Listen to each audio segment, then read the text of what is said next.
யாய் விதியாய் இருக்கின்றான். நம்மளுடைய கதி இறைவன் தான், விதி இறைவன் தான்.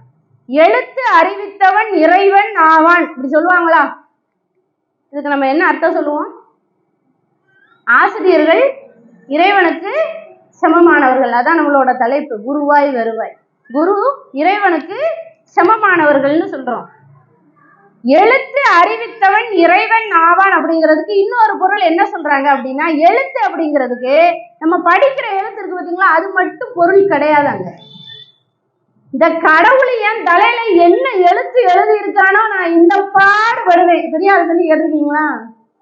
இந்த கடவுள் என் தலையில என்ன எழுத்து எழுதியிருக்கான். எழுத்து என்பதற்கு விதின்னு ஒரு பொருள் உண்டு.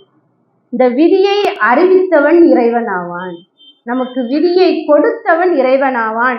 எழுத்து அறிவித்தவன் இறைவன் ஆவான். அந்த எழுத்திலிருந்து, அந்த விதியிலிருந்து நாம் மீள வேண்டும் என்றால் அந்த அப்பனே, அப்பன் முருகனே கதியும் ஆவான் அப்படின்னு சொல்றாரு அருணகிரிநாத சுவாமி. கதியாய் விதியாய் குருவாய் வருவாய் அருள்வாய்